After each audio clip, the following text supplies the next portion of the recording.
Coming up on Evening Edition, an arrest warrant is issued for an SIU employee. Plus, an update on the Notre Dame Cathedral fire.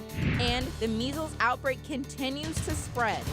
Live from Southern Illinois University, you're watching River Region Evening Edition. An SIU employee has been charged with 1 count of child pornography. Good evening, I'm Jacob Gordon. And I'm Diamond Palmer. The Daily Egyptian reports Pejman Kamkaran, a university IT specialist, was indicted by a grand jury on a charge of possessing child pornography. An arrest warrant was issued and executed at the beginning of March. Kamkaran pleaded not guilty to the charges in an initial arraignment, but his final pretrial conference is on May 1st. The official judge, J. Phil Gilbert, says Gilbert is recusing himself from the case since he is also the chair of SIU's Board of Trustees. And in Mount Vernon, police have identified a suspect in a shooting this past weekend. Officers say 45-year-old Smith Moore III of Mount Vernon is wanted in connection with a shooting that happened around 3:30 a.m. Saturday. One person was injured in the shooting. The victim sustained non-life-threatening injuries, and Moore should be considered armed and dangerous and should not be approached. To celebrate Arbor Day and Earth Month, SIU Carbondale hosted tree planting today. The event took place from 9 until 11 and then again from noon until 2. Volunteers planted trees on the north and west side of the communications building.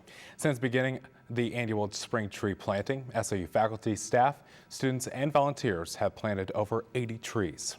And over the weekend, SIU agricultural students took time out of their busy schedules to help remove winter creeper from trees around Carbondale. Today we are going to be going out to a location with Keep Carbondale Beautiful and removing winter creeper from the local neighborhoods of Carbondale. Members of SIU College of Agricultural Sciences Student Council and other ag students took time out of their day to volunteer with Keep Carbondale Beautiful. Kinder Flood is the organizer of the event. We decided that it was time for us to do a service activity that impacted the Carbondale community, as they have truly helped the college, so it's time to give back. Students work with Keep Carbondale Beautiful and the Forest Restoration Support Team to remove winter creeper from trees around town. Nathan Spiegel works with the Forest Restoration Support Team and says it's a big problem. It was an ornamental plant brought here in the early 1900s as a ground cover, and while it does a really good job of that, it also crowds out native species and damages trees by kind of taking over and stealing sunlight and just adding extra weight and other forms of damage like that.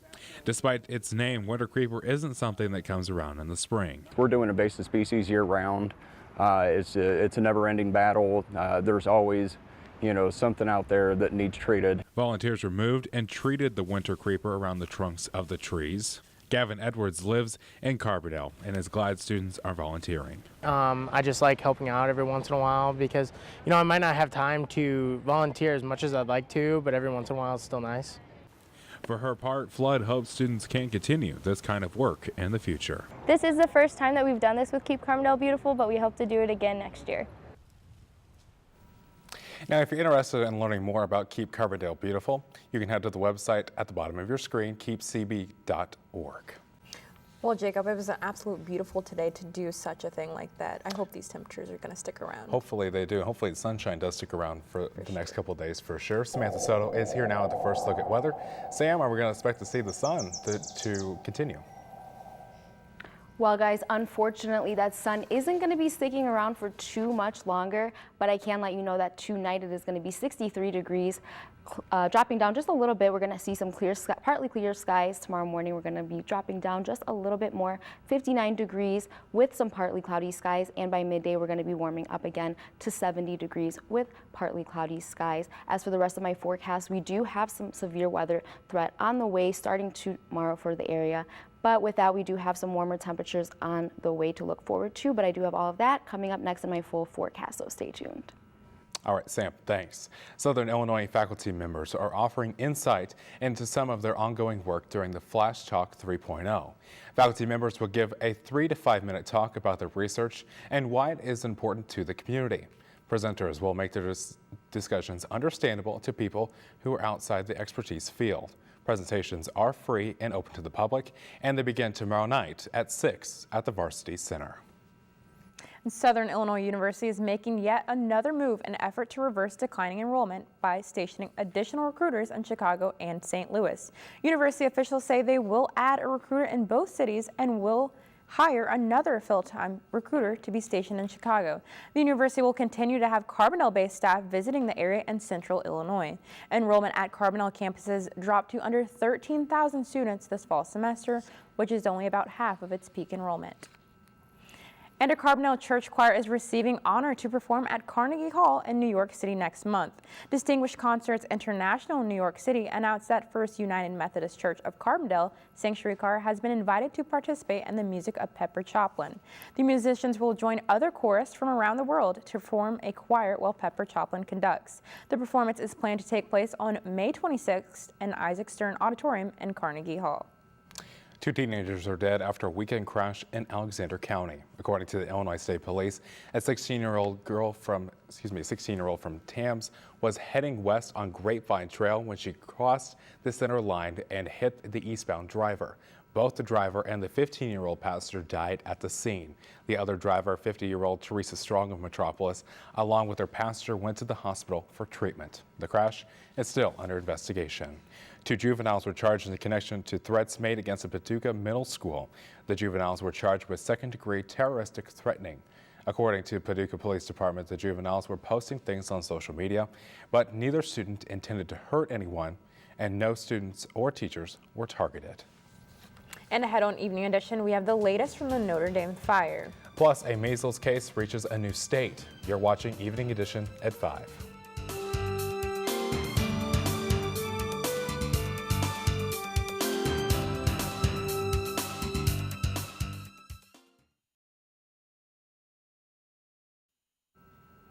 A St. Louis man is facing murder charges for reportedly beating his wife to death. According to court documents, Marcia Johnson's husband, Samuel Lee Scott, reportedly struck Johnson multiple times after being released on bail last week. Johnson was found with a severe head injury later that evening. Johnson was rushed to the hospital, but police say she died 5 days later from her injuries. Scott's bond was revoked and he is now under arrest and being investigated for first-degree domestic assault.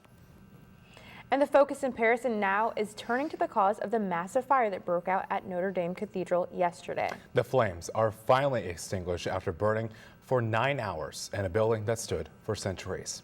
Now, authorities say there is no sign that so far that the fire was anything other than accidental, but the investigation does continue. Mary Maloney has more. Haunting new images show the scale of damage inside the Notre Dame Cathedral.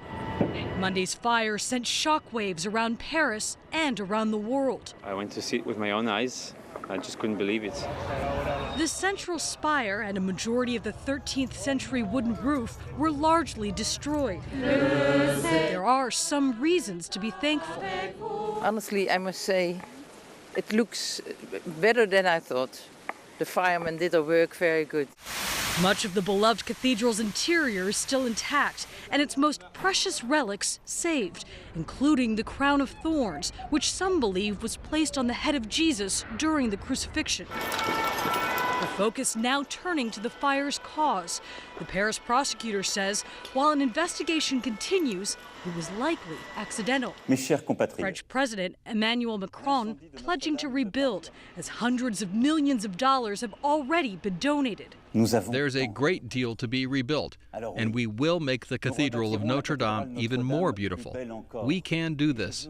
President Trump spoke with Macron over the phone Tuesday morning, offering condolences. And across the world, there are signs and sounds of solidarity. St. Patrick's Cathedral, New York City, ringing its bells at 12:50 p.m. Eastern, marking 24 hours since the fire started. I'm Mary Maloney reporting.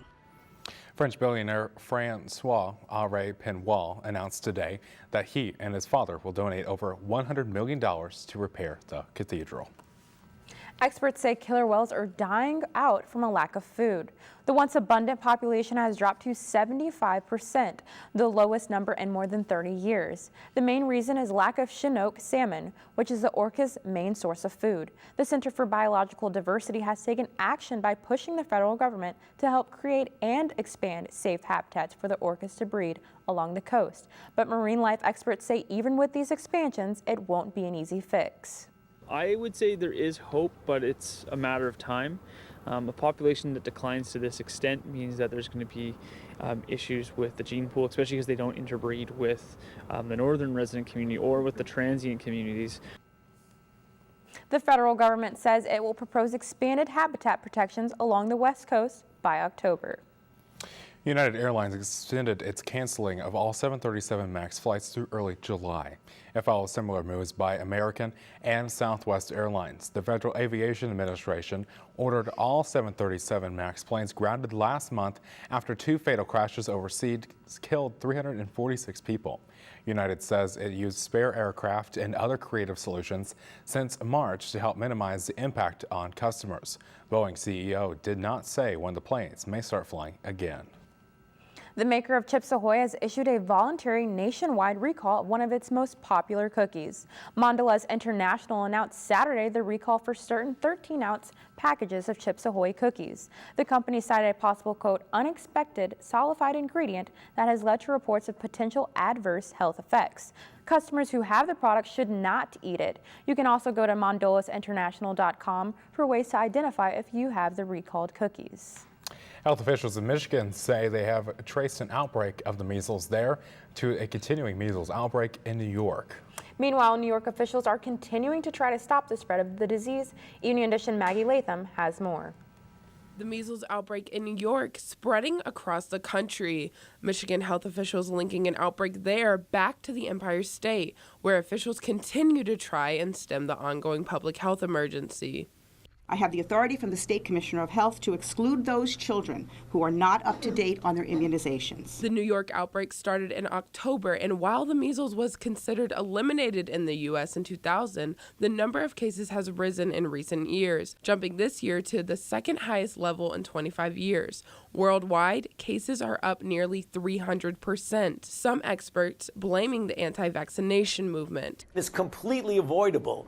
That's the frustrating aspect about it. It's completely avoidable. Today, New York's Rockland County forcing anyone with measles to stay home for up to 21 days and requiring children have proof of vaccination, immunity, or an exemption form on file at schools and child care facilities. Newborns, pregnant individuals, and those with weakened immune systems can't get vaccinated, so it's important that everyone around them become vaccinated to protect them. Last week, New York City's mayor declaring a public health emergency requiring vaccinations for people living in specific zip codes. You have an obligation not only to protect your own child, but to also protect the community by getting vaccinated. 5 mothers in New York are now filing a lawsuit against the city for the mandate. For Evening Edition, I'm Maggie Latham. And are these warm spring temperatures sticking around for the rest of the week? Samantha has your forecast next. But first on Wall Street, stocks in the day with positive results. The Nightly Business Report has more coming up next at 5:30.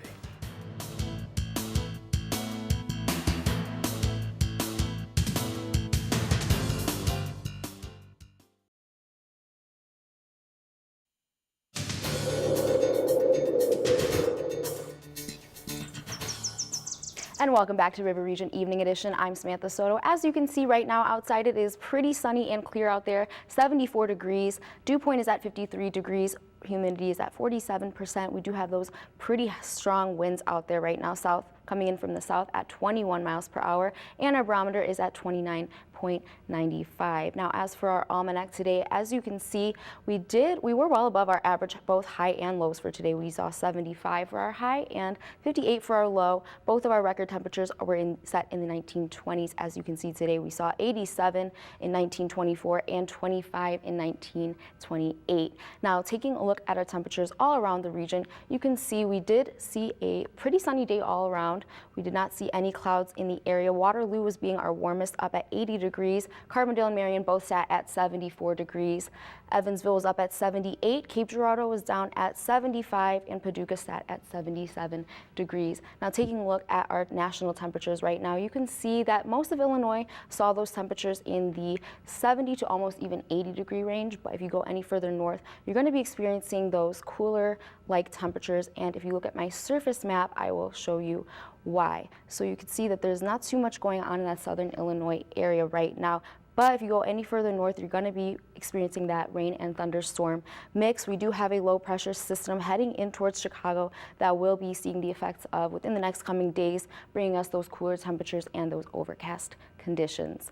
Now, taking a look at tonight, we will see that it's going to be 58 degrees, mostly cloudy skies. Those wind gusts are still going to be pretty strong, so we'll want to watch out for that. Wind is coming in at the southwest at 22 miles per hour, and it is setting, sun is setting at 7:33. Now for tomorrow at the bus stop, 61 degrees, cloudy skies. Wind is going to be settling down just a little bit, coming in from the southwest at 10 miles per hour, so it isn't going to be too cool or too warm. Perfect spring-like weather if you ask me. Now for tomorrow, we will see that we are going to be starting to see those thunderstorms possibly later in the night. 62 degree temperature. Wind still going to be strong, coming in at the southwest at 16 miles per hour, and our sun is setting again at 7:33. Now, if you want to take a look at that 5-day forecast, as you can see, tomorrow 75 with some clouds. Thursday, it's going to be 64, and that's when we're going to start to be seeing a little bit of that rain throughout the day, so you want to be aware for that. Friday, 56 with clouds, and then the weekend is going to be reaching back up to 67, 77, so pretty warm weekend on the way for us, it looks like. Yep, get the umbrellas out for sure. All right, thanks, Sam. And now here's Tyler Zabi with a preview of what's coming up next in sports. Tyler? Thank you, Diamond. Well, softball and baseball hit the diamond today for midweek games and a story about powerful positive thinking. You're watching River Region Evening Edition.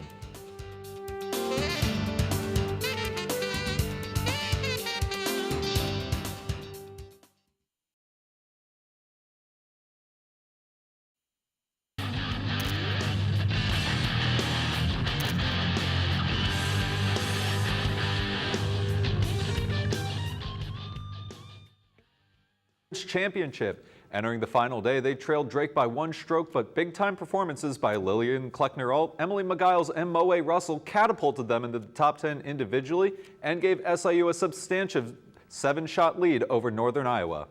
This is SIU's first conference championship since 2016 and their 8th overall.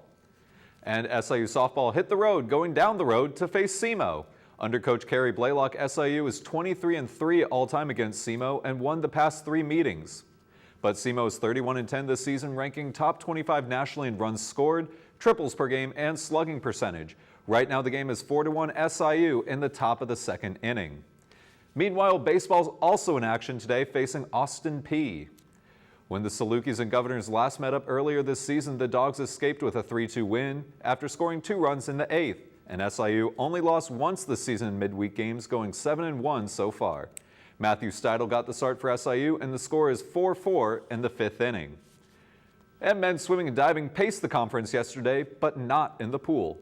Instead, they led in the classroom, naming 12 Salukis to the academic All-MAC team. This past fall, the team collectively finished with a 3.4 GPA, and of those 12 Salukis, 2 of them came from right here in the Mass Comm department, Chris Cole and Jimmy Dooley. After playing for only 4 minutes last night before exiting with an injury, the news is not good for DeMarcus Cousins. An MRI earlier this morning revealed that Cousins has a torn quad and is called out indefinitely. The Warriors center missed almost an entire year after rupturing his Achilles last season with the Pelicans. The Warriors said they will provide updates as necessary. And Tiger Woods isn't the only one cashing in on his big historic comeback. 39-year-old James Aducci from Wisconsin placed an $85,000 bet on Woods at the start of the Masters with 14-1 odds to win. And the payout, $1.2 million. And he says he plans to use that money wisely to pay off debt and buy some new garage doors. And to go along with Tiger's 5th green jacket, he's adding a medal to match. President Trump congratulated Tiger for the win yesterday on Twitter and also announced he was awarding Woods the Presidential Medal of Freedom for overcoming career-threatening injuries and a series of personal problems.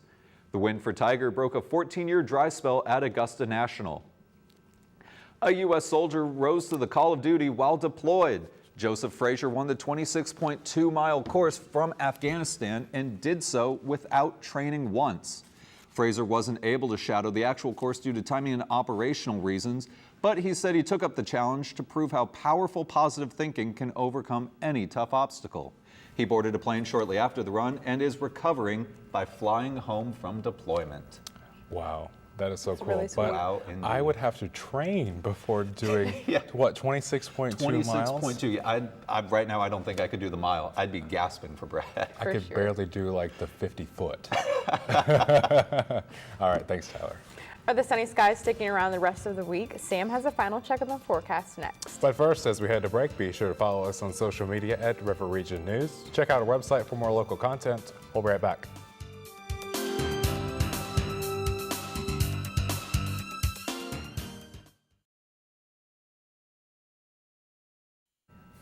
Finally tonight, a non-traditional family of bald eagles is caring for 3 eaglets that hatched this spring in a nest along the Mississippi River near Fulton. A webcam is allowing fans around the world to watch the interactions of the trio, which consists of 2 males and a female. Stewards of the Upper Mississippi River Refuge, which set up the webcam in 2011. Named the males Velour 1 and Velour 2. The female was named Star. 3 eggs laid by Star hatched this spring, with all 3 watching the babies. Hopefully the weather stays pretty nice for them. Hopefully. How are we looking for the rest of the week? Well, I wish I could say it was going to be sunny and 75, but tomorrow it's going to be 75 with clouds. But Thursday we're going to start to be seeing some rain on Thursday, 64 for the high. Friday we're going to be seeing those clouds again, 56 for the high, and then by Saturday we're going to be warming up to 67 degrees with some sunny skies, and then Sunday we'll see 77 for the high with partly cloudy skies. So we look like we're having some pretty warm weather for the weekend, so we need to get out there and enjoy it while we can. Especially since last weekend it rained all weekend. Right. I know Sunday it was super cold, Yes. rainy, just horrible outside. So Exactly. hopefully this week will be a little better. Hopefully we'll stay in the 70s the rest of the spring, hopefully. Well, I do know we have some more rain on the way next week, so let's try not to look too forward to that. Oh, okay. All right. Thanks, Sam. Thank you for joining us tonight. The Business Report is next. I'm Diamond Palmer. And I'm Jacob Gordon. For Samantha Soto, Tyler Zabi, and all the students who work here on Evening Edition. Have a good night, and we'll see you tomorrow.